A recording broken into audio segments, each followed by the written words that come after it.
Welcome to episode 3 of Just Plain Scary, a plain horror podcast. I'm Tierney. I've been a flight attendant for 6 years. I'm Wolfgang. I've been a flight attendant for 5 months. 5 months. Ooh, You're this close there. to being off parole. You're almost there. Not parole. What is it? Parole. That is what it feels like. Probation. Probation. Yeah, you're a probie. So, happy St. Patrick's Day.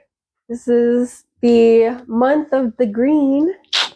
And we spent all of First Ones to Die talking about Irish horror.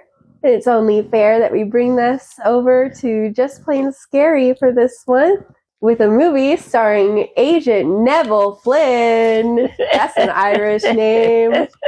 He's played by the always incredible Samuel L. Jackson. That's right, it's Snakes on a Plane, baby. Just as St. Patrick drove the snakes out of Ireland, so too does Neville Flynn drive the snakes off the motherfucking plane. So true. We both love Snakes on a Plane. Let's get that out of the way. Let's just get it out. It's stupid in the best way possible. I mean, I've always heard about, I think I watched it for the first time last year or the year before. And it's one of those most infamously bad movies. And then you watch it and it's fine. It's bad, but it's bad purposefully. Yeah. It's bad in the way Sharknado is bad. It embraces the hokiness of it. Like we talked about on the other thing about how if you have a limited budget, you need to know, like with Isolation. They had a budget. They didn't have... Yeah, it wasn't a small budget. But, like with Isolation, knowing that, like, the monster, you need to not show it too much. Yeah. With this one, they're just like, no, it's snakes on a plane. We're going to show you baby. The best CGI the snakes on those planes 2006 can offer. Yeah. Actually, a third of the snakes that we see in this movie are real. Oh. Yeah, they're non-venomous, the real ones, because obviously they don't want actors getting hurt. And also, Samuel L. Jackson had it written into his clause that he would never be near one of the real snakes. They had to all stay at least 8 feet away from him. That's funny. But, like, the movie has that proper setups and payoffs. It has a great performance from Samuel L. Jackson. Great performance all around. And everyone really gave their all for this. Yeah, and, you know, there's chemistry between him and the lead flight attendant. So it makes sense when it's like, oh, you know, I owe you dinner after you saved my life. Played by the good wife. So that's why she's very funny that she is leaving flight attending to become a lawyer. This is her last flight. And it's that actress. Which I don't know when The Good Wife was filmed. I don't know. I wonder if they did that on purpose or if it was just kind of a happy accident. I think The Good Wife is more recent than It couldn't have been that recent. It was on when I was in school. 2009. So, I mean, she could have maybe been in talks. I don't know. Yeah. It is funny, though, that she's leaving being a flight attendant to be a lawyer. Yeah. I mean, making much more money. Yeah. All right. Do you want to get into the play-by-play? Sure. Okay. Do you want me to do that? I figured you would do it because you really love this movie. I do love this movie. And you've seen it many times. I have. I still can't tell you what any of these people are named, though. It took me until this time to learn that Samuel L. Jackson's name in this is Neville Flynn. I always just refer to him as Samuel L. Jackson. And the thing is like, I just know Flynn because that's such like I'm going to name my cop character something cool. I'm going to name a cop character something Irish. Yeah. Which, for historical reasons, very funny that fictional cops are always Irish. They're always Tierney. Ugh. That's a bone that I have to pick with media. The only Tierneys that I ever see in anything, it's always the last name of some cop. I'm just like, I'm done with this. I hate this. So it starts out with a beautiful opening sequence of shots of Hawaii and then leads into this crime plot, which the opening of this film always reminds me of Hawaii 5-0. It always feels just like that. We have this BMX rider, this motocross guy, just riding around in the backwoods of Hawaii, and he stumbles upon a murder being committed by this boy band looking mob boss, Eddie Kim, who wears a pristine white suit to go beat a guy to death with a bat.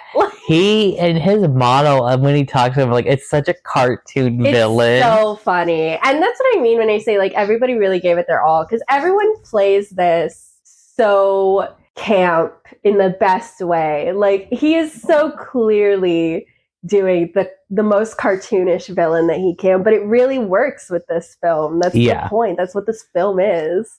And so Sean, our motocross rider, who's drinking Red Bull, but it should have been Monster. I have never seen a motocross person not just slathered in Monster apparel. Like, I always know when there are motocross riders on my flight because they're all wearing hats with the neon green M on them. That bright green just calling. Because Monster sponsors, like, the whole Supercross, like, the motocross contests and stuff.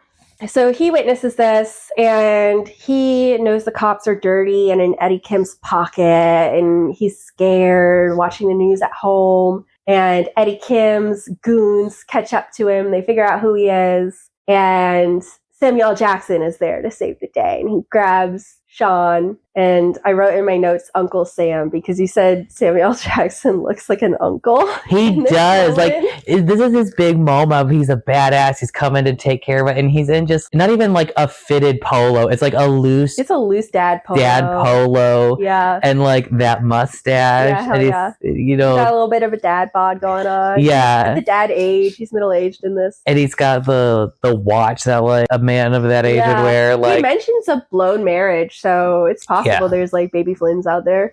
Maybe. But he does just look like somebody's uncle. Yeah. So he snatches Sean out of his apartment. He's like, do as I say and you will live.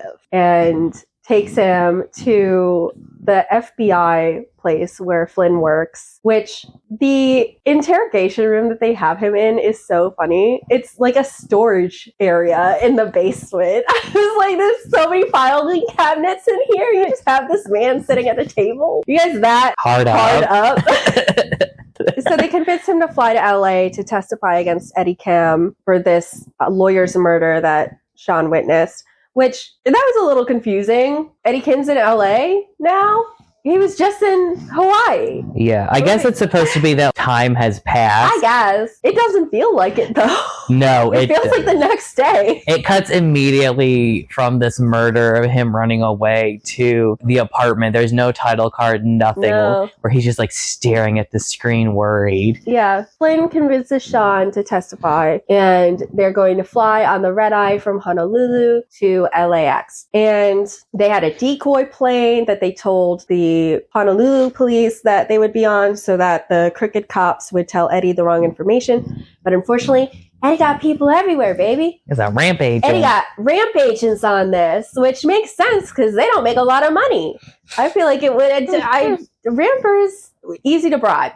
They tell Eddie which plane they are actually on, and Eddie's people manage to get the snakes onto this plane in the cargo hold, and they soak the lays that the passengers get while they board in these pheromones to drive these snakes crazy. And the guy spraying it on again, it's like a cartoon. He's just like, you can see he's clearly telegraphing a phone, and then the one spraying, and he's just like, I've sprayed the pheromone on the lays. Soaking them with this Soaking it. Yeah. And it's going to drive them crazy. It's going to drive them crazy. Like, thank you for telling us, the audience, that. I appreciate it. Do you know how many 13-year-olds are watching this film?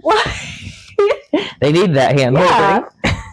So all of that's going on. Meanwhile, we see our two main flight attendants. We have Tiffany, who's the young, blonde, hot one. She's got those 2000s bangs going on. And then you have Claire, who is the good wife, and this is her last flight. And she can't fucking wait. She is so ready to be done. You can tell that she's been a flight attendant for a minute. You can tell she's just so over this job. And she says all that she wants are low maintenance passengers, which is so real. And then we see all of our stereotype passengers that we'll get to know during the runtime. We see them all in the boarding area. We have 3Gs, who's a rapper, and his two bodyguards, Troy and the other one.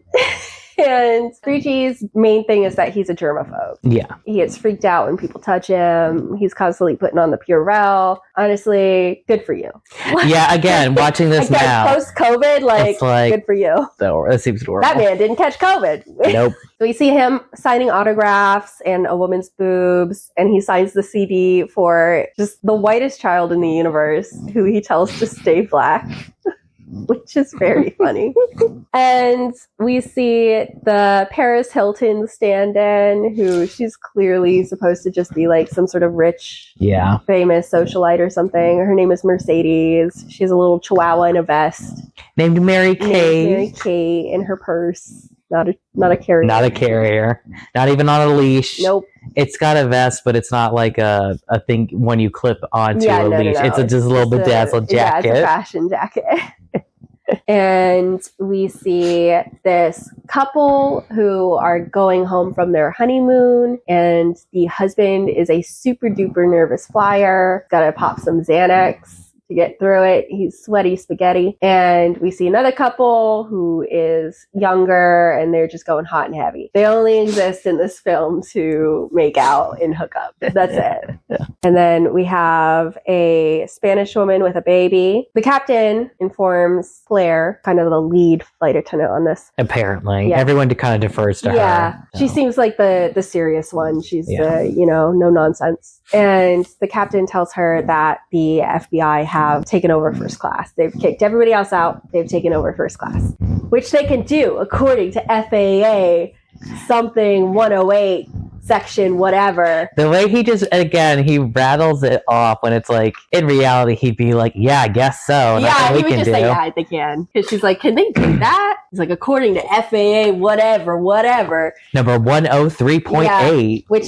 no crew member knows the numbers of those. We know certain rules. Like we can repeat back certain FAA things that we deal with every day, but you're never going to just whip out the number and the section and everything. No. So he leaves her to deliver that bad news to the passengers that are supposed to be in first class, which that's real. That's so real. Anytime something happens that affects the passengers and it involves like giving bad news to them, the captain is always like, well, good luck. Good luck with that. Good luck. Like, I have to badger them to make announcements. We've been sitting here for 40 minutes on a maintenance delay. Can you please say something to these people that are getting irate? I will say, though, with her reaction, and again, there's lots of different flight attendants, her reaction of just being like, oh, great. Like, I've also known senior moms that'll be like, too fucking bad. They'll just deal with it. Yeah, but I mean, I get her reaction because she's just annoyed because she knows there are going to be passengers like that fucking British guy. Yeah. She doesn't want to deal with it. Right, of course. So but I get that. But I also know some flight attendants that would be like gleeful about it. They'd be like, ooh, I get to ruin some first class people's day. And I will say, for when the British guy comes on and he's a dick because he's got, put in coach and not first class, the people who typically fly first class, when they get put in something else, like, they always let you know. It's just wild to me how you'll be like talking to someone and out of nowhere they'll just be like, oh, we normally fly first class. It's like, okay. Yeah. Oh, I don't care. Oh, there was an issue with our ticket. We normally fly first class. It's like, okay, cool. Yeah. I noted this down when it was happening. So the passengers are boarding now, and they're having to inform the first class passengers that, sorry, first class is closed. Here's a coupon. We're putting you in coach. The plane is mostly empty. It's the red eye, not a lot of people. So they're saying, listen, you can still stretch out. You'll still have your own space and everything. It'll just be, in coach. Sorry, so sad. And some of the first class people are fine with it. The British guy, whose name I don't remember, but he's just a British businessman. That's all you need to know about him. He's just a dick. He just exists. Is he even given like a name? I don't know. I don't think anybody calls him anything besides asshole. He's an asshole about it. She gives him the coupon and he goes, was this coupon going to make me get to my meeting any quicker? Because he's a businessman. And she says, sorry, I think coach gets to Los Angeles about the same time as first class. And he goes, oh, that's funny. Stupid Americans. Stupid. What did he say? It was like stupid Americans, stupid, I don't know, stupid whatever. So he was just annoyed. Then Mercedes comes on. Mercedes is stupid. You have to know this. She's a ditzy blonde. Yeah. And they give her the coupon and say that she has to sit in coach. And she says, coach, is it safe there? And they say, yeah.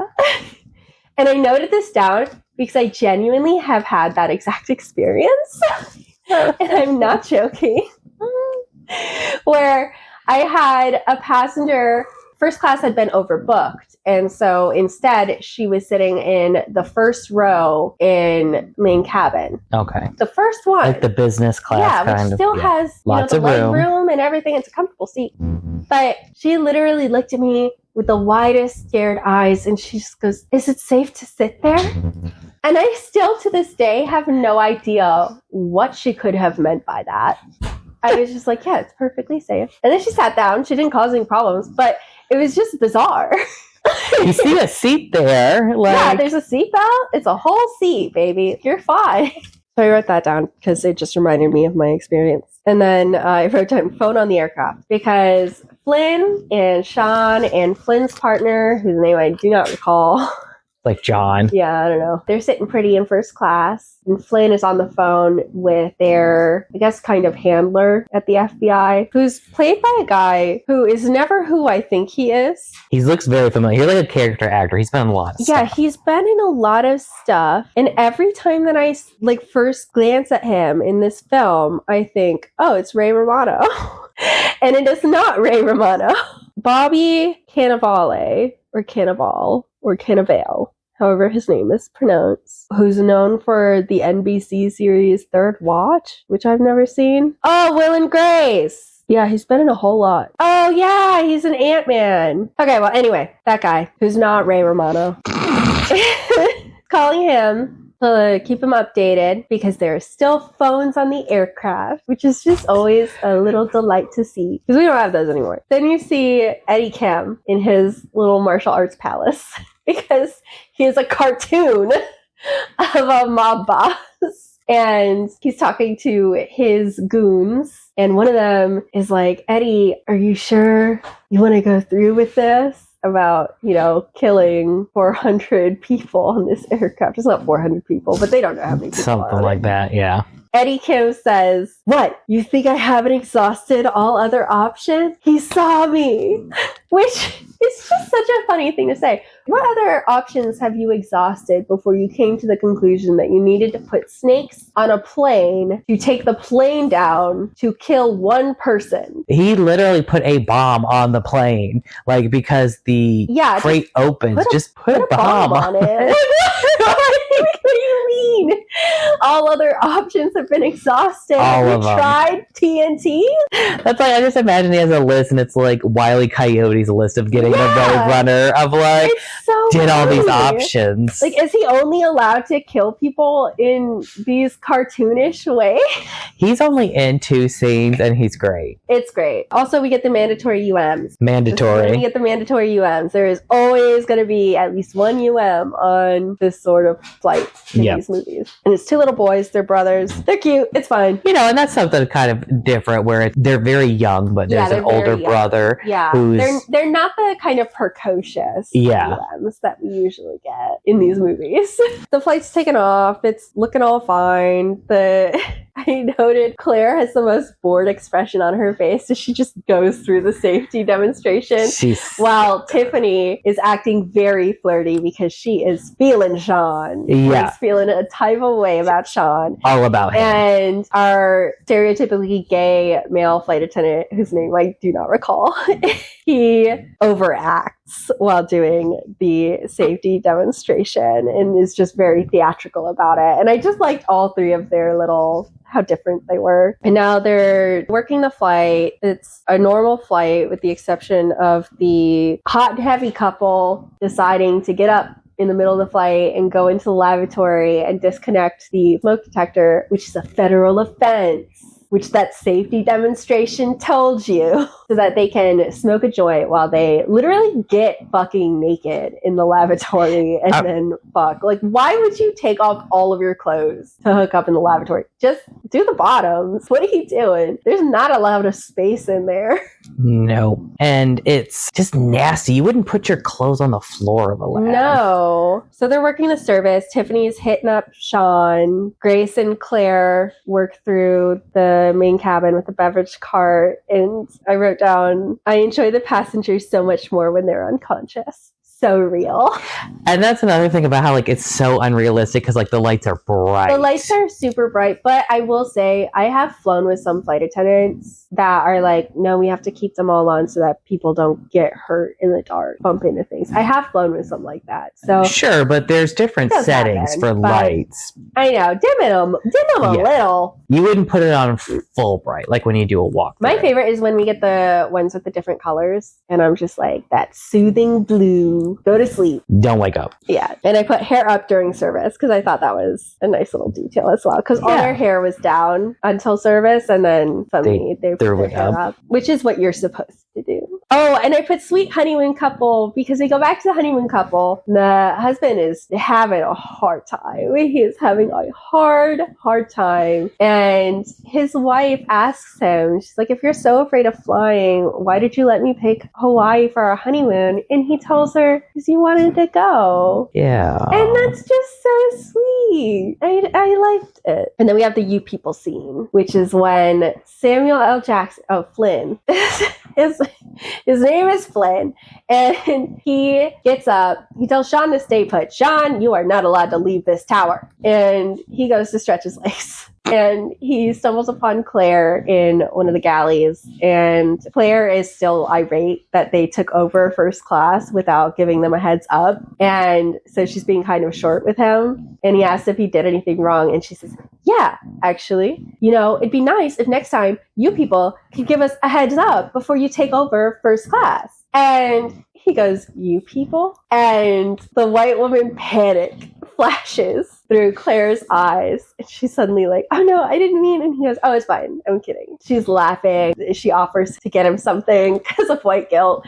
And they have a cute little moment. Then we have the fake plane insert shot. Oh my gosh, they're so... aircraft flying through these roiling clouds. It's like, we don't need that. I loved it. I need it. I like to laugh.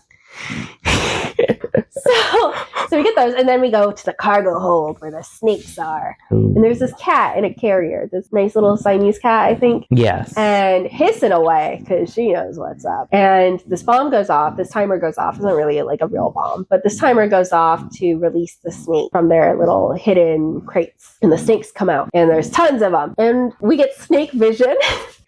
Which is just, everything is lime green and black. Yeah, lime green and black, and sometimes there's doubles or triples it's like kind of distorted. Yeah. Like Vaseline is over the lens. It's not even consistent. No. But we get snake vision, always a treat. And one of the snakes goes into the poor little cat's carrier, and cat dies. Because there was a lay on top of it. Yeah. So. Cat dies, sad emoji. And then I put whale tail, hell yeah. The hot and heavy couple, the girl has a whale tail. Because it's 2006. Also, the lavatory door isn't even locked. Yeah, we noticed it that like from the inside, it's clearly unlocked, but from the outside, it says occupied, and it is. So, guys, gotta catch those things. Cinnamon. Yes, ding. So they're hooking up, and then Snake comes through the smoke detector hole because, listen, if you hadn't taken out that smoke detector, you wouldn't be bitten. But they did, and so they get killed. She gets a snake right on her nipple because you have to. I mean, you had the tit shots, you gotta have the nipple bite snake shot. There's another flight attendant, Grace, who is like this elderly woman. She's clearly been. She's not elderly. Elderly. She's older than like in her 60s. The lady. Yeah, but that's not elderly, is it? I think of like it's not middle age. 70 and 80s when you say elderly. I mean, I think elderly is expansive. There's a wide breadth. Sure. Anyway, an older lady. Fine, she's older. Sorry. I mean, damn. A woman of increased age is Grace.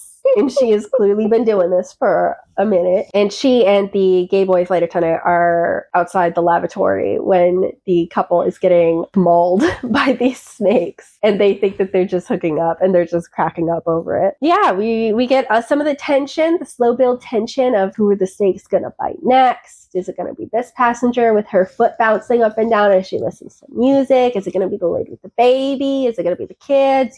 But most of the passengers don't know about the snakes yet. Yeah. 3G is having having a moment with Mercedes, who he's been eyeing and chatting with, and he is not a fan of her dog. Because he motions her to come over and sit with him, and she does, but she brings her dog. Yeah, and he is not a fan. And it's so funny. He's like, oh, I love dogs, as he's like cringing away. And you notice the next time you see them when they're still talking, he's moved seats, so there's a seat in between them for the dog. And a snake crawls into her purse. She's digging through her purse to get a treat for Mary Kate, who's barking, and we think, oh no, Mercedes gonna get bitten, and she doesn't. She pulls them out, but she also at one point says, oh, her doctor says that she's bipolar about Mary Kate, and I immediately was just like, oh girl, me too. We have so much in common. So much in common, me and this purse dog. Me and this purse dog. I said a pilot would never leave the plane unpiloted. So the snakes get into the wiring of the aircraft and take out some shit. Avionics. Sure.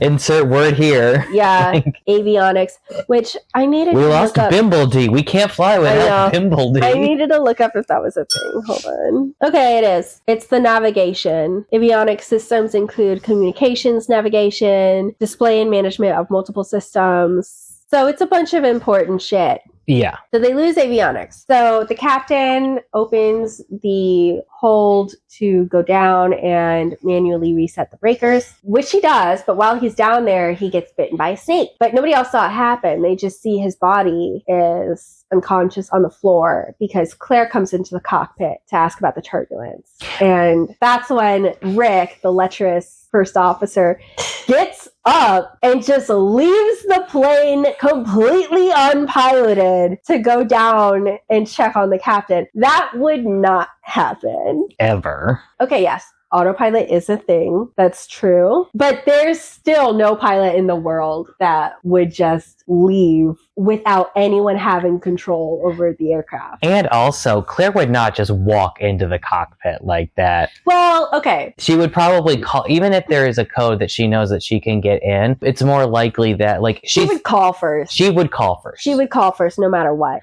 Like, the point is, it's just to have her in there. So they're like, yeah, she just walks in. Like, yeah, she would call first. The captain's out of commission. They think he's had a heart attack. And the first officer goes back to the controls, and Claire has to go back out and check on the passengers and do her job. I always clock this, but this isn't fair for me to clock, because I always clock it as, no, you're not allowed to just have one person in the cockpit. But that's now, and that was not a rule until I believe it was 2015. Really? That seems really late. Super recent. Okay. It was super, super recent in terms of aviation. So 2006, that could happen. Sure. I put snake in a barf bag because at one point this lady is trying to throw up because of turbulence and a snake pops out of a barf bag.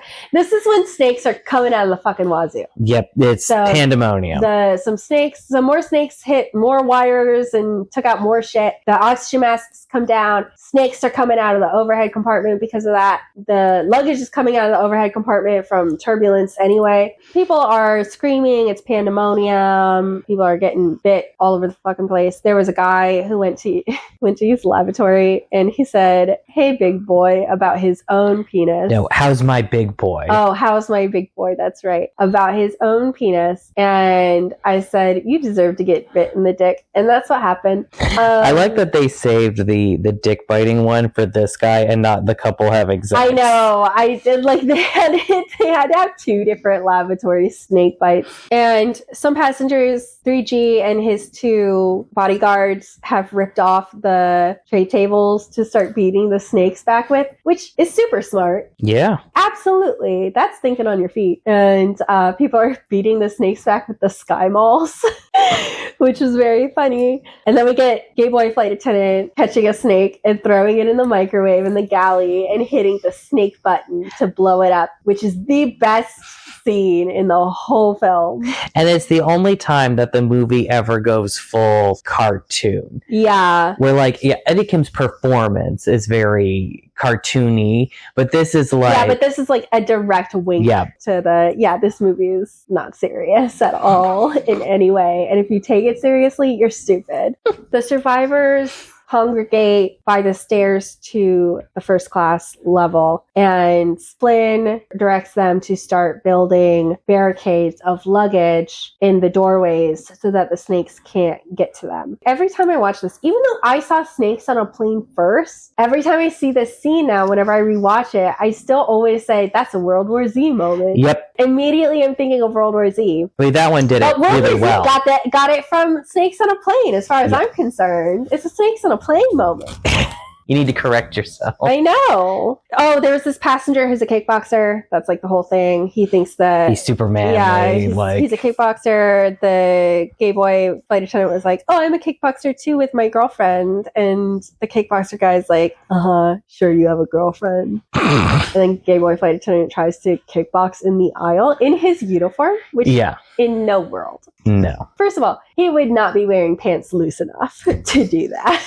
Be a rip. Anyway, kickboxing guy finds the previously knocked unconscious Mercedes and gets her on his back, and then at her behest scoops up Mary Kate. So he makes it through the cabin with all these dangerous snakes with her on his back and the dog in one hand. So he's one-handed, and he still Supermans his way to get them all to safety. And then the first officer comes out at one point. He's just hanging out. Well, he's not. I mean, he's panicking. You know, he's coming out to be like, "Hey, what the fuck?" Because there's snakes all over the cockpit. They've come out of the electrical everything, and he's had to deal with that. And he comes out, which means that there's nobody in the flight deck. Nope. Which never. He could call and be like, "Hey, get your ass in here." Yeah. But he would never. I don't care how, like, relaxed and, I'm just a Southern good old boy he is. Like, there's no pilot in the world, no commercial airline pilot that would do that. So they have blockades. Grace hears the baby crying at one point. And so she goes back. She finds the mother, who had also previously been knocked unconscious and has woken up. Her baby is missing. They were separated. And then Grace finds the baby, who's right next to a rattling snake that is about to strike. And Grace manages to scoop the baby up and get bitten instead. And she gets the baby and mom to safety, but she is now infected. Claire and Flynn go looking for the little boys. And the younger brother of the two UMs has also been bitten by a cobra. On the arm. So they scoop them up and get them to safety as well. In the first class area, Tiffany starts leaving and Sean's like, "Where are you going?" And she's like, "I have to go. I have to help the passengers." It's like, girl, now? Yeah, this is like way after everything's been happening. 30 minutes of this. Like, where have you been? And the whole time, like, her and Sean are just chilling up in first class. Chilling. And Flynn's partner is out of commission because he had a fear of snakes, and also he got bitten on, like, directly over the heart. Yeah. Almost immediately. So he's out of commission. Now they're trying to regroup the survivors, and one of 3G's bodyguards has also been bitten on the ass. And the little boy who was bitten, the Spanish mom of the baby, has a method to get the poison out because she grew up in areas with venomous snakes. And whenever they went hiking, she and her family, they had this trick internalized and always carried a bottle of olive oil and a razor just in case. So she asks for a bottle of olive oil and something to cut with, and ends up using her earring to do the cut. But the flight attendants bring her back an actual bottle of olive oil from the galley, which I have never seen in a galley. Absolutely would never happen. I can see it with certain meals, like a salad or packet or something. Like, yeah, a packet. Not just a bottle. Just a whole bottle of olive oil. But anyway, they have it, so whatever. And she puts it in her mouth to coat the mouth, and then cuts the wound open and sucks the poison out and spits it out. Mm-hmm. Which, I don't know if that's real or not, but I mean, it sounds like it could be. Yeah. Then they're going over the physical passenger manifests and basically roll calling. Because at this point, who's okay, they're relatively safe. And now people who have been bit and are starting to die, they're panicking, like, what do we do with them? So they're like, well, we need a doctor. Okay, there's a doctor sitting at 11H. And then they look, and he is a corpse with a snake coming out of him.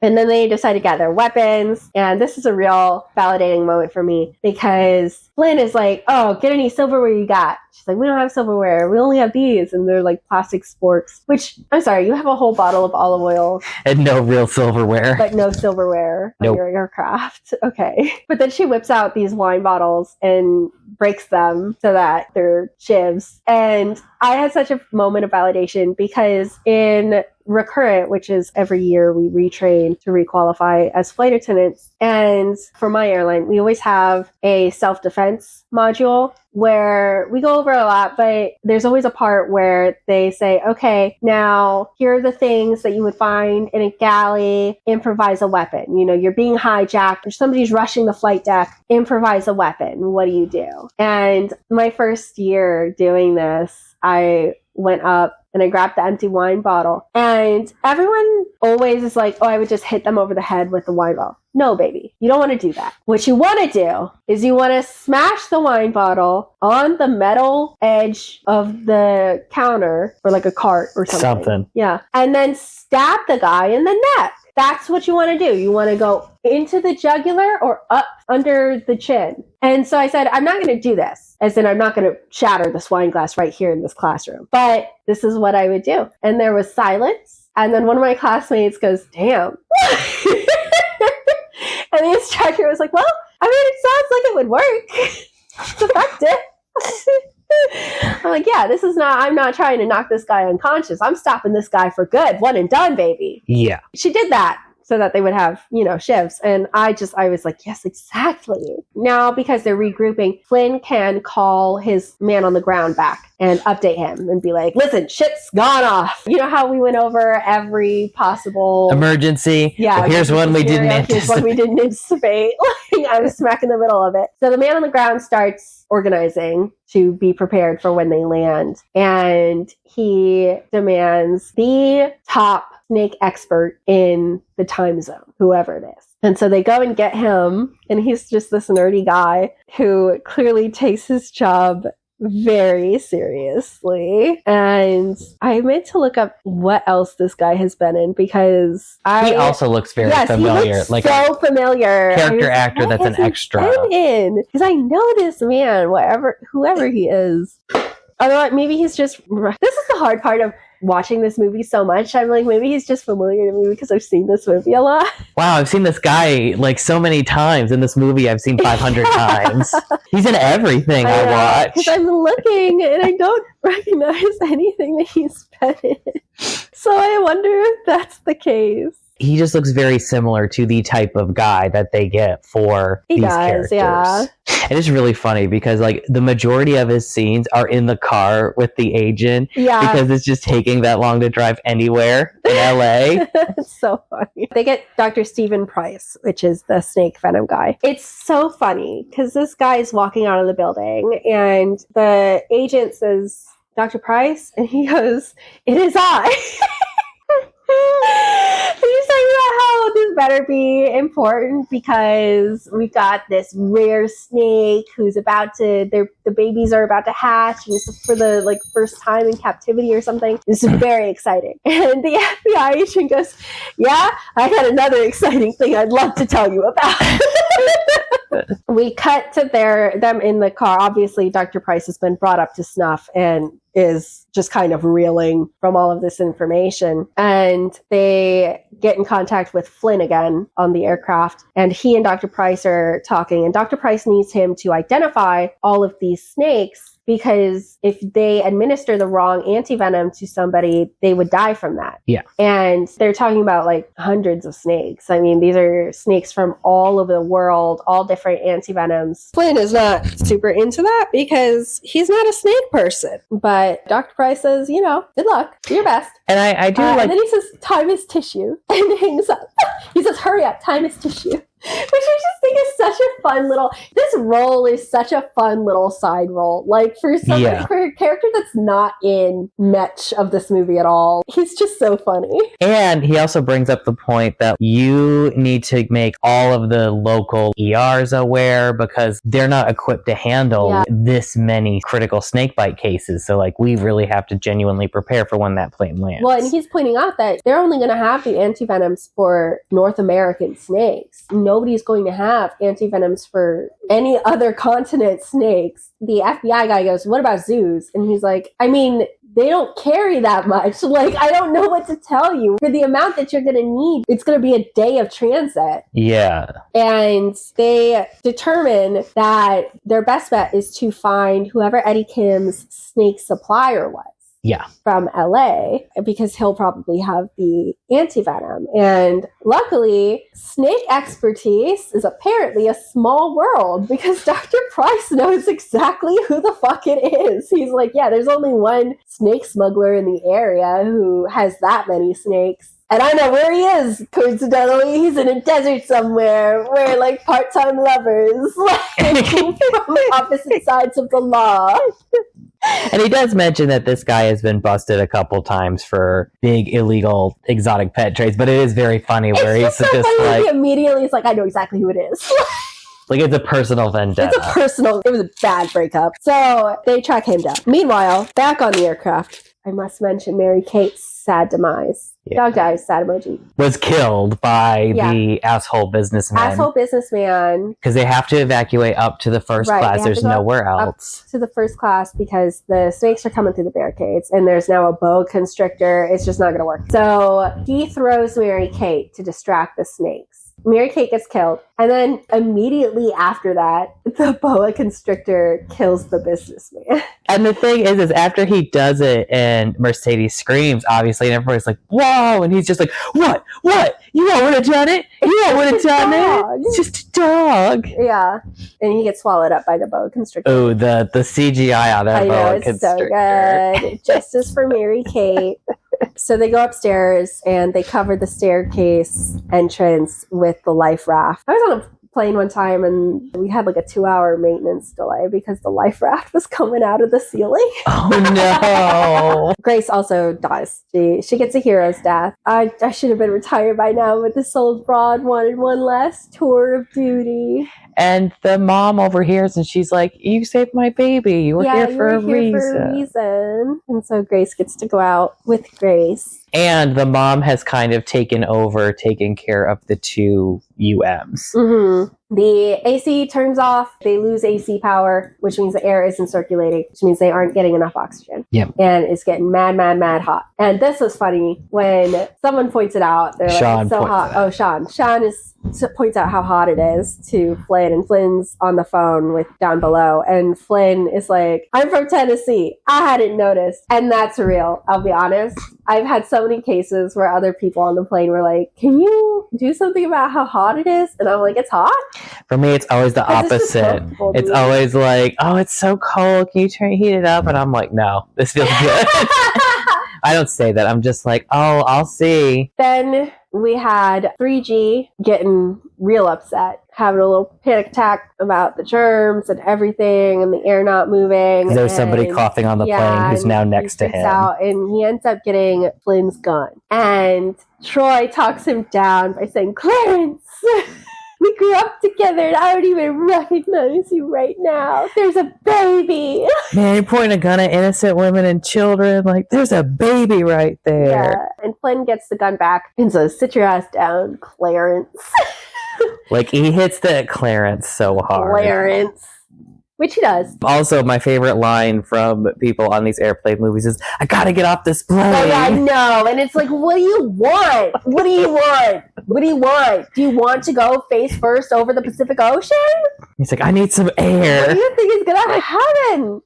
There's another little burst of chaos and somebody goes, it's the snakes. Because the electricity goes out. Yes. And so, somebody else, it's the snakes! Like they're plotting. Yeah. The snakes have plotted this. These are terrorist suicide bomber snakes. Yeah, these snakes have little mustaches that they're twirling. And Flynn and Claire have to go to the cargo hold and manually reset the electricity, which Flynn decides to do with a little handmade mini flamethrower that Claire put together for him. while Claire talks him through it, looking at the manifest. They have a cute little moment. We love middle-aged romance. It is funny when they're discussing how to turn back on the air. The pilot's just like, no, this is what you gotta do. He's just like, sucks to be you right now. Because he's like, I'm sitting here flying. I gotta fly this, yeah. And then Clarence apologizes to the two flight attendants that he pushed around earlier, Tiffany and Gay Boy, and he shakes Gay Boy's hand as he apologizes. And they accept. Little character growth there. Yeah. Flynn gets the air and the electricity back on and everything and saves the day and it's fine. And he comes back to a hero's applause and everybody's like fist bumping him and like clapping his shoulder and stuff. Like Claire runs and hugs him. Yeah. And glad to see him. And Tiffany also runs up and hugs it's so him. Fun. It's such like an obvious like, we're gonna make it. It's gonna be okay. Yeah. And then he talks to the men on the ground, finds out that they have everybody on standby. They have the anti-venom and everything because the evil snake expert did have all the anti-venom at his little desert holdout. And so they're sitting pretty now. He gives the good news. And that's when the plane starts shifting or whatever. Something happens and Claire goes in to check on Rick and finds Rick dead. Tiffany goes in to tell Rick about the good news. Tiffany tries to get in, but for some reason she doesn't use the code. Yeah, she's just calling and she's like, he's not picking up. Bitch, y'all haven't called once. I know. What? Rick, great news. Rick, he's not picking up. And then they're like, oh no. And then Samuel Jackson uses his fucking pocket knife to get in. The flight deck door open. First of all, that would not work that way. Never ever. And second of all, y'all have the code to get in. Y'all have been using the code to get into the flight deck this whole time. And it's not like this is pre 9/11 where like, okay, maybe the flight deck door was open and then when the snakes got in, they closed it to try and seal off the cockpit. Yeah. No, they just needed extra drama. No, it's crazy. So they get in. Rick's dead. Rick's dead as hell. He's been bit the fuck up. Claire and Flynn come back out. Claire says, I can't believe I'm having to ask this, but can anyone on here fly a plane? And 3Gs says, yeah, my man Troy can do it. Troy, who we've seen playing a video game up until this point on his PSP, which is not a phone, apparently, because this is 2006. And Troy takes a little bit of pushing, but he eventually is like, yeah, I can do it. I've logged 2,000 hours. And so everybody's like, great. Awesome. Yeah, sounds good. So he gets in. And this moment, because this moment does happen in quite a few of these kinds of movies, where it's like, can anyone on here fly a plane? And someone happens to have just played this simulation a lot. I will say a lot of flight attendants have taken piloting classes. I have flown with a lot of flight attendants who are in the process of trying to become pilots, and so they're just getting their hours in before they can get a pilot license. And so I feel like, eventually I would like for it to just be one time, just a flight attendant. The flight attendant is like, my moment! Yeah. Yeah, actually, I can do this. I mean, I haven't flown anything bigger than like a CRJ, but sure. So they decide Troy is going to be the one to fly. But first, they need to get the snakes out of the cockpit. There's snakes all over the cockpit. Just infested. And this is when we get the iconic line. Tired of these motherfucking snakes on this motherfucking plane. And what I found out that I think is really fun is that they didn't originally have that in the script. But the fan buzz for this film before it was released was insane, and people made mock trailers and things like that, and that was a line that people used for all of these. The studio literally added 5 days of shooting to incorporate some things for fan service, and that line was one of them. That's fun. I'd be curious to know what the other fan service stuff was. That's the only one that I remember, but there were quite a few things. Also, I was wrong. I said Samuel Jackson had a clause in his contract saying that snakes couldn't be within 8 feet of him. It was actually 8 meters, which is 25 feet. He said, absolutely not. Not even in the same fucking room. Nope. Get it away. Put it on the next set over. Anyway, we get that iconic line, which also, Tyler was the one that told me about this because I've never seen snakes on a plane just on TV. Yeah. But apparently on TV, they overdub all of the cussing and everything. And that line they overdubbed with, "I'm tired of all these monkey fighting snakes on this Monday to Friday plane." They just gave up. They're just like, what? And he told me that, and I didn't believe him. I thought he was joking. I thought he was just making something up. And it's literally on the Wikipedia page for this movie. He got me there. That's funny. Enough is enough! I have had it with these monkey fighting snakes on this Monday to Friday plane! Everybody strap in! I'm about to open some freaking windows. And he decides to shoot one of the windows on the aircraft, and the immediate suction will suck all of the snakes out. But first, everybody has to brace themselves and secure themselves before he does this. I do like that when he shoots the window, like the window breaks and everything, and there is, a rapid decompression because that's what that is. But I like that the plane doesn't just kind of immediately rip apart, like the wall, the fuselage. Yeah. Because in reality, just a window going wouldn't cause that. Yeah. The reason that the hole gets bigger is just because enough things carrying enough weight hit that part of the wall because of the air pulling them out. It ends up breaking that part of the fuselage off. But it still doesn't just rip apart the whole cabin or anything. Yeah. In a movie that is not at all concerned with realism, I just thought that was, wow, what a neat bit of realistic physics. And also, like, that point of the movie is just to show the things flying out. Like, you see the boa constrictor eating that ate the guy, so carts. Funny. And it's still businessman shaped. It's great. And so the snakes come out. And the stupidest thing about it was, after I say that about it was nice to have this little moment of realistic physics. The stupidest thing about it was that these flight attendants were just holding on to a bar. They weren't strapped in. I think they had their belts around their wrists that were tied to it. It is, but I'm saying that's what they did. That's not secured. That's stupid as fuck. They weren't tied to anything really. There were open seats. I know. There were open seats. Just sit down. What are you doing? And even one of the flight attendants, he's crouched down in a corner because he's by injured passengers, and so he's crouched in front of the seats. And even the mom as well, she's crouched in front of the seats where the two little boys are sitting. That's not secure. And even as all this is happening and the chaos, they should be in brace position, but it's not as visually interesting as them screaming and flailing around. Right. It was just kind of bizarre watching that because it's just there are open seats. I don't understand. Kickboxer saves Mercedes again. Yes, because a snake wraps around her throat on its way out, getting sucked out the window, and he literally just unwraps it and then throws it, not even blinking. Yep. He's just keeping her alive through sheer willpower.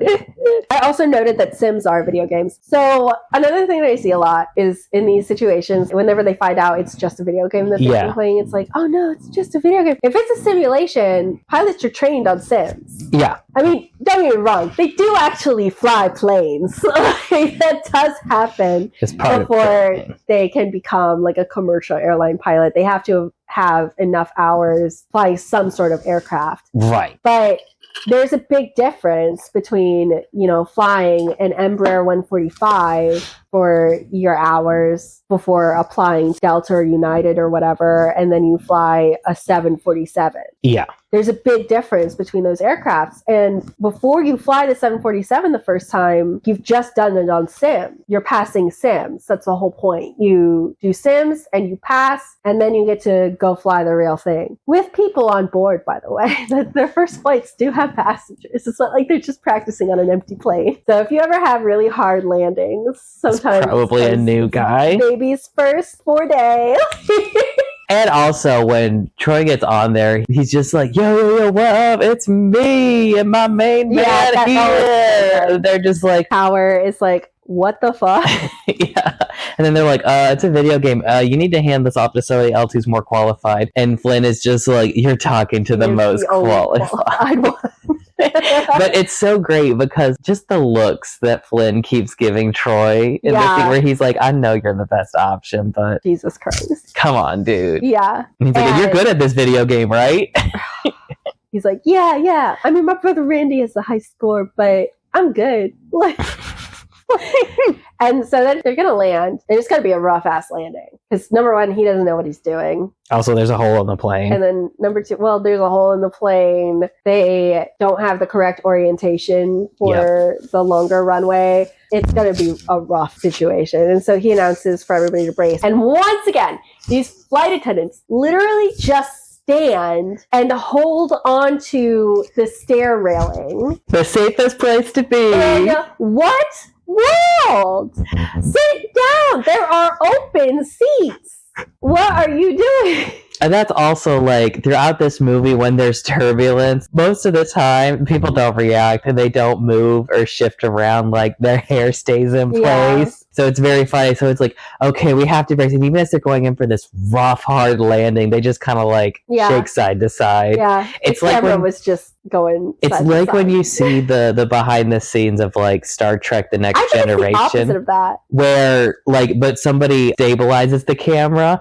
So like somebody edits it so they stabilize the camera and you just see the people pretending to move. There's a couple scenes like that where it's like, they remember they have to move for turbulence. I was going to say, I think it's the opposite of that because I think they were moving the camera. Oh, and not some the of those people. turbulent shots. And that's why like their hair wasn't moving. But they forgot to tell them, hey, you guys need to move too. Yeah.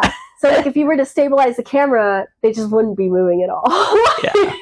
It'd just be like, oh wow, this turbulence, rough. Yeah. So they land, they make it, the slides are deployed, everybody gets to go down the slide. That's the fun part. Fun part of training. Yeah, it's super fun. And the doctors are there with the anti-venom, the good snake guy is there.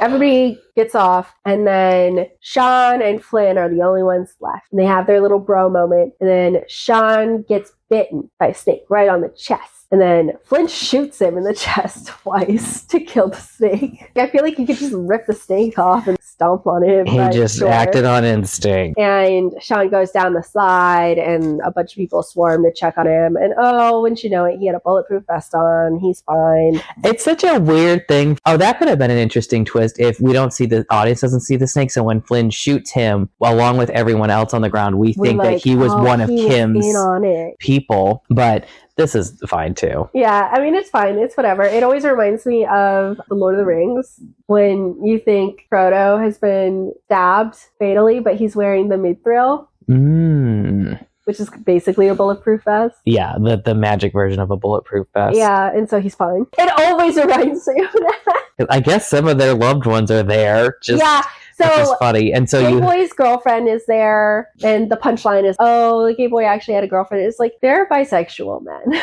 Yeah, who are very effeminate. They're bisexual, effeminate men. So Gay Boy has a girlfriend. She's there. That's the punchline. He's not actually gay. Ha ha ha. Ha. He's bisexual. Men can be flirty. It's like, oh my God, I think about this all the time. Neve from Catfish, they catch this guy who has been catfishing other guys. And he claims he's straight, but he's romantically catfishing them. Yeah. And Neve is like, I think you maybe just like flirting with guys. And that's okay. I mean, I'm straight and I'm, married to a woman that I love. But like, if I'm in a bar and an attractive guy's flirting with me, I'll flirt back. It's fun.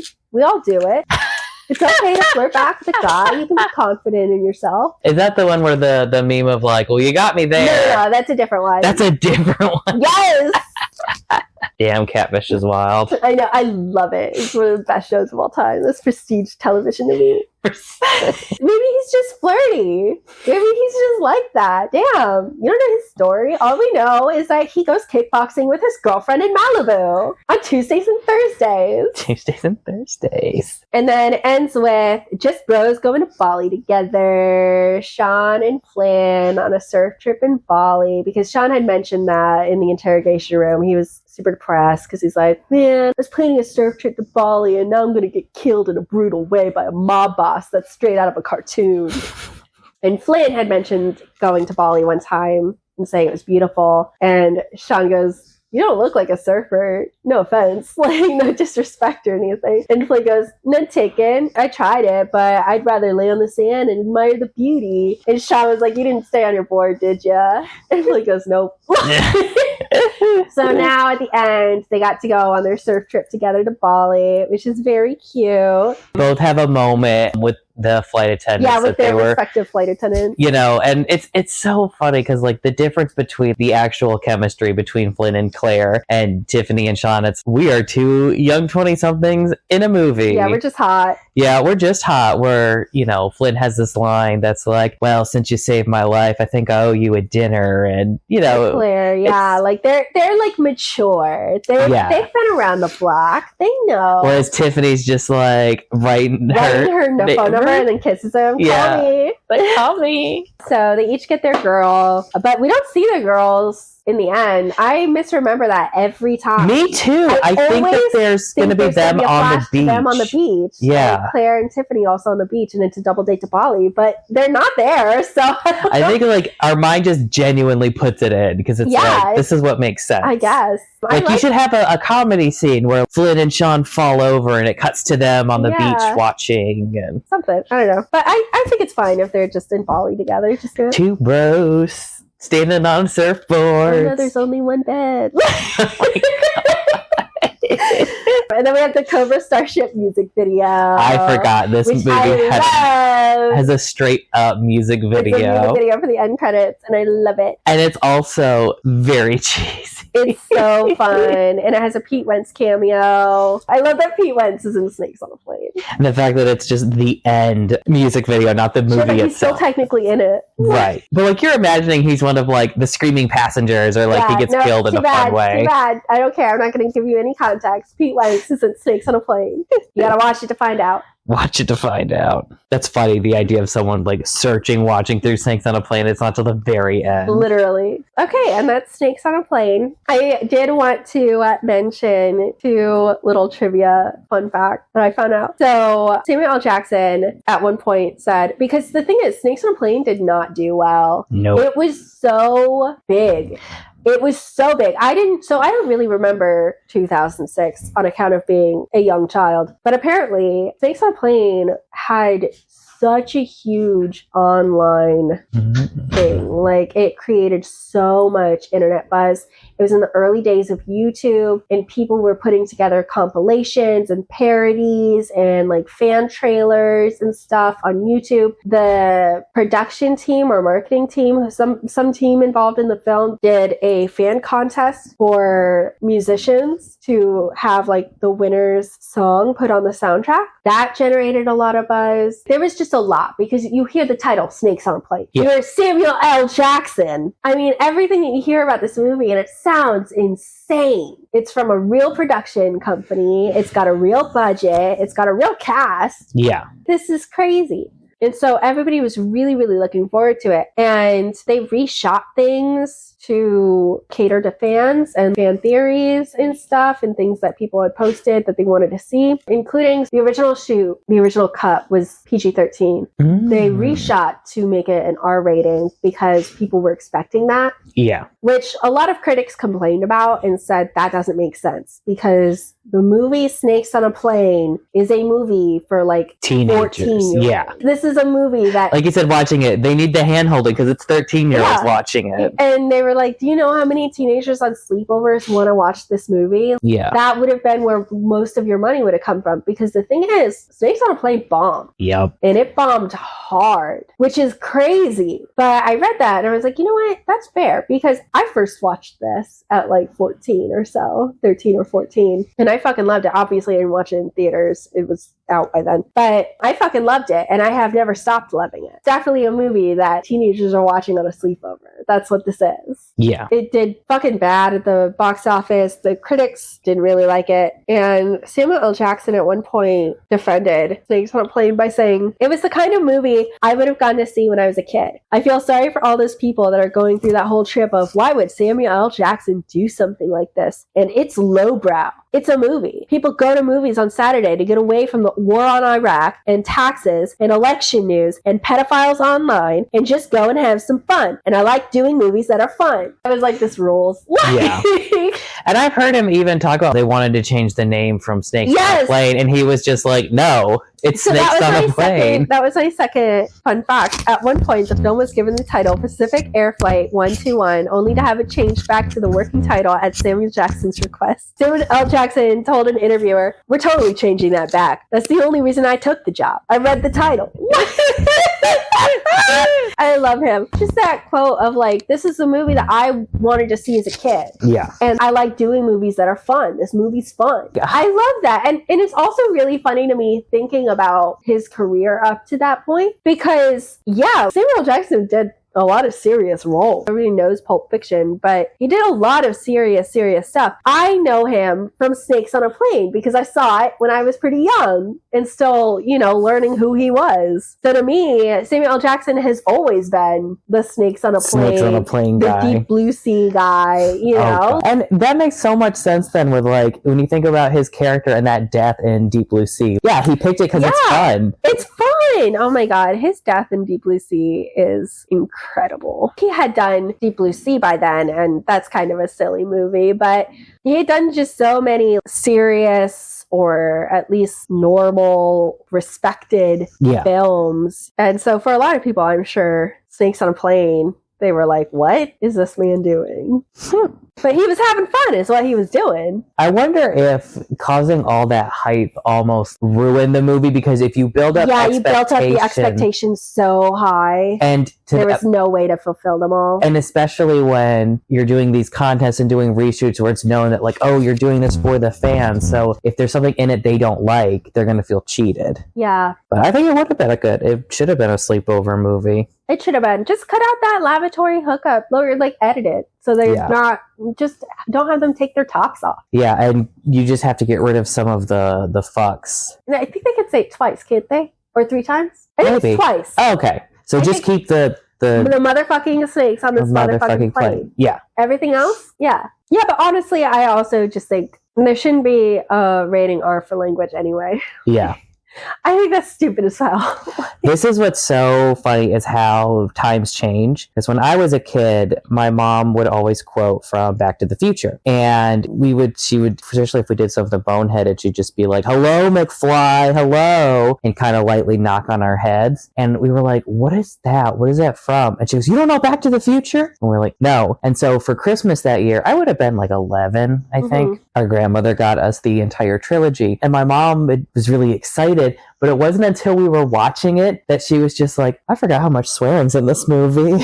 But that's also been recognized as a trend, is that coming from the 80s on, that there's been less swearing, but more violence. Fucking Reagan. Anyway, I think that's a stupid as hell reason to be like, oh, you can't watch this movie at 15. Bitch, like a 15-year-old doesn't know every cuss word in the book already. Yeah. Be serious. Yeah. It's so stupid. Either way, I really like Snakes on a Plane, although almost all of the actual plane things super inaccurate. Oh my gosh. Super inaccurate. This is one of the most inaccurate. They're not trying to be accurate, though. No. It's not like, I'm trying to think of a serious.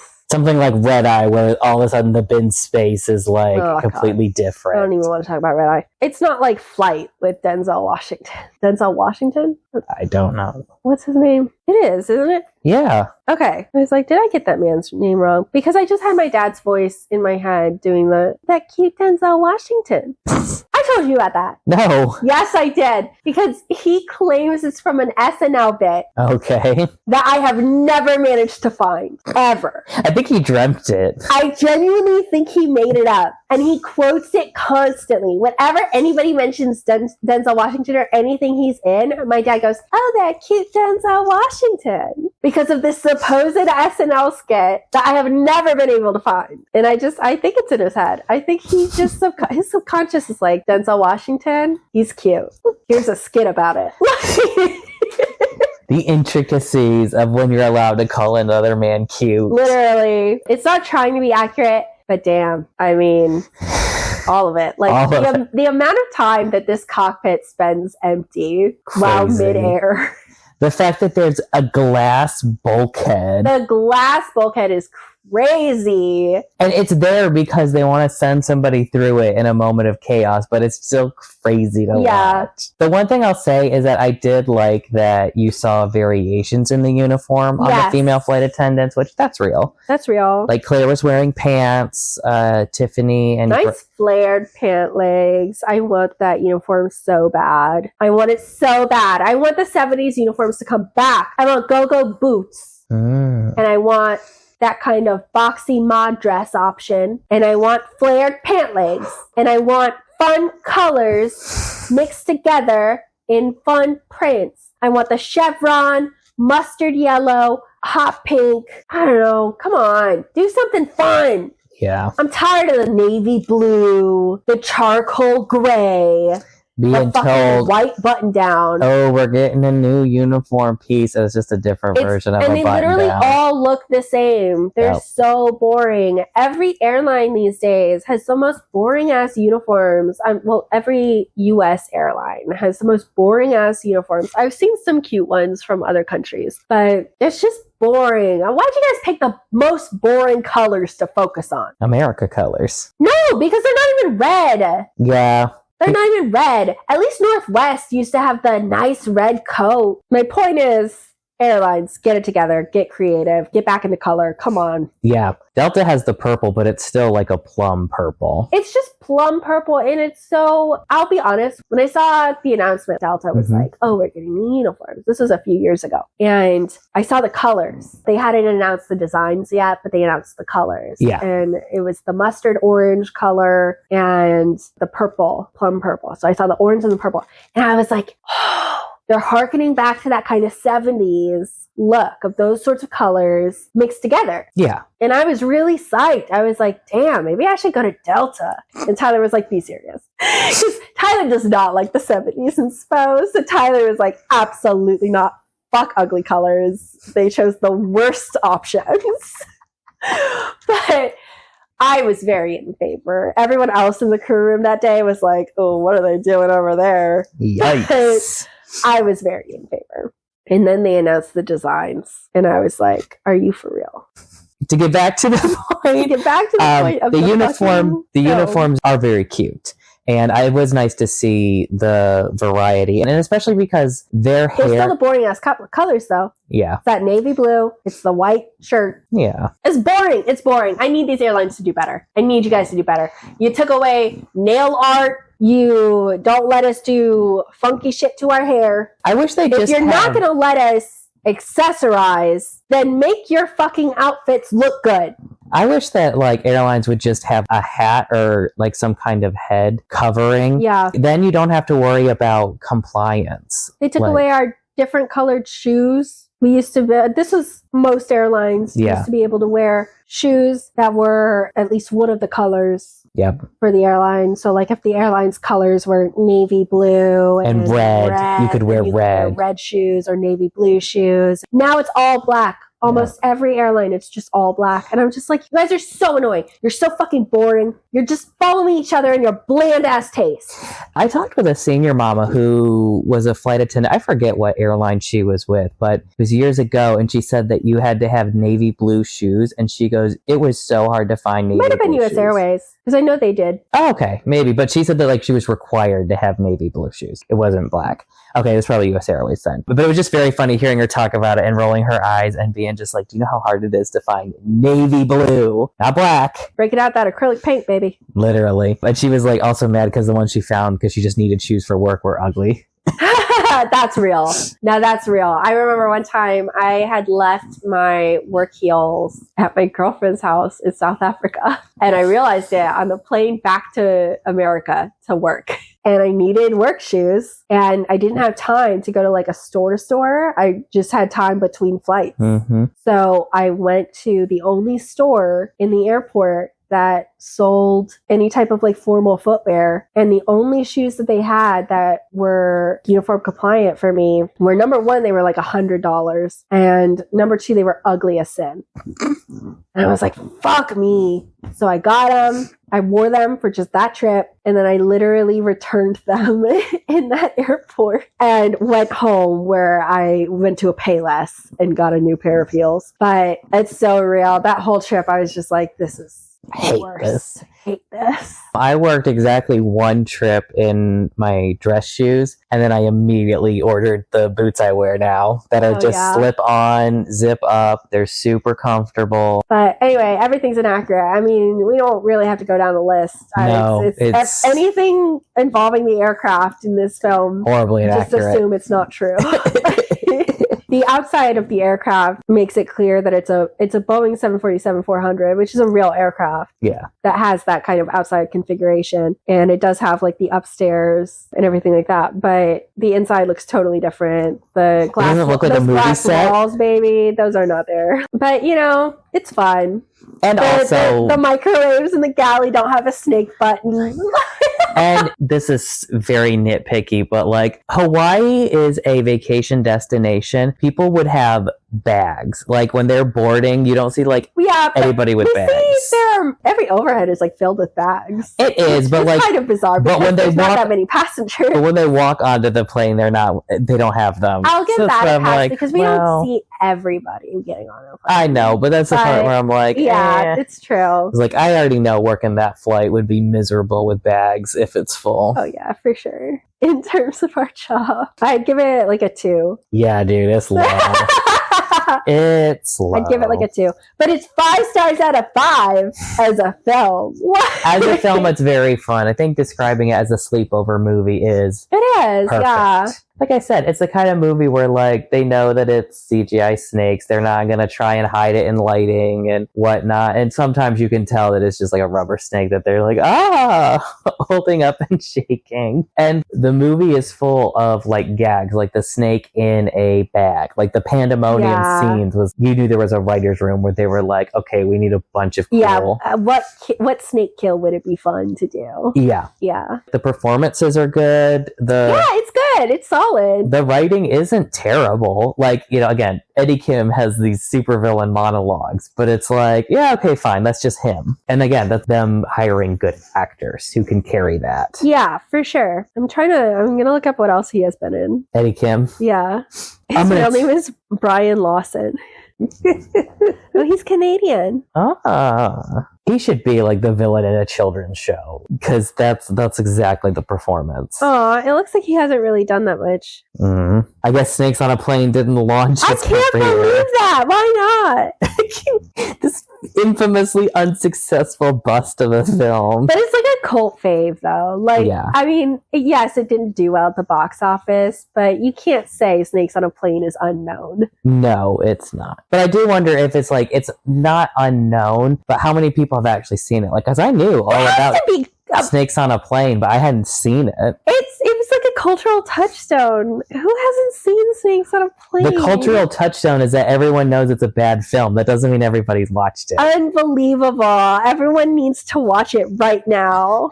That's your homework. Go watch Snakes on a Plane. Go watch Snakes on a Plane. Rent it so that they can get some money back from. Yeah, that's crazy to me. I guess this is what we've been talking about before. I do this. I'm just like, what do you mean you haven't seen this movie? That's like a cultural moment to me. To me, because I watched it when I was 14. It's an Academy Award winner in my heart. What do you mean you haven't seen it? But the thing is, it's not a bad movie in the way that something like The Lodgers is a bad movie. No. It's just painful to sit through. Yeah, The Lodgers is just bad. Yeah. Snakes on a Plane is great at being bad. It's a movie that knows it's gimmicky and runs with it. Yeah. I love Snakes on a Plane. Even the poster. Sit back, relax, enjoy the fright. That's a pretty good tagline for plane horror. Very good. Oh, also, this will be my last thing and then we can sign off because I feel like we've said everything that we need to say. Yeah. But I would like to share this story with you. Okay. So I heard this story from a friend from when I lived in Philly, and he was older than me. He was probably like, I don't know, 18 or 19 when Snakes on a Plane came out. And he told me about seeing it in theaters. He went to go see it in theater alone, and he brought his little pet ball python that he used to just carry around with him. He's like, it wasn't like, oh, I took him to see Snakes on a Plane with me because, oh, this will be a funny story or anything. I just took him with me everywhere. He was like, I took him to Wawa. I took him to, whatever I went He's to. just one of those people. Like, he said he always just hung out in the pouch on his like hoodies. And I was like, that's cute. I mean, I know people do that with like their little dogs and stuff. So why not? Why not a little ball python? Sure. He had the ball python in his little hoodie pocket, and he's sitting there watching the movie. And during one of the snakes are coming out and biting people on the plane and everything moments, someone 2 rows up starts screaming. And he was like, I just had this moment of, I already know, but I checked, pocket was empty. And so he had to shuffle over 2 rows and be like, hey, is that a snake? Because the person was like screaming because the snake is on the floor. Like, he wasn't doing anything to her. He hadn't like tried to slither up her ankle, but he had like brushed her foot or something, and she had seen it and started screaming because she's watching a movie about snakes. On a plane. Yeah. And he's like, hey, that's mine actually. Can I just grab it? And he just grabs the snake and puts it back in his pocket. And this lady is like so mad. She's like, why would you bring a snake in here? And he's like, I'm sorry. And then he left. So like, he was like, I didn't want to get kicked out or the cops called on me or something. So I just left, and I never saw how it ended. He bought a snake to celebrate the snake's heritage. I know. He was like, representation's important. But it just cracks me up. And I think about it whenever I watch this movie now. But anyway, that's Snakes on a Plane. Snakes on a Plane, that's a movie we both really enjoy. Yes, starring Samuel L. Jackson as Neville Flynn. Neville Flynn. Happy St. Patrick's Day. We only realized what his first name was because we like paused it, and the screen shows on Amazon. It was a very fun moment because I was like, oh, this is perfect. Love when things work out. Love when things work out. All right, this has been Just Plain Scary. Happy St. Patrick's Day. Happy St. Patrick's Day. See you next month.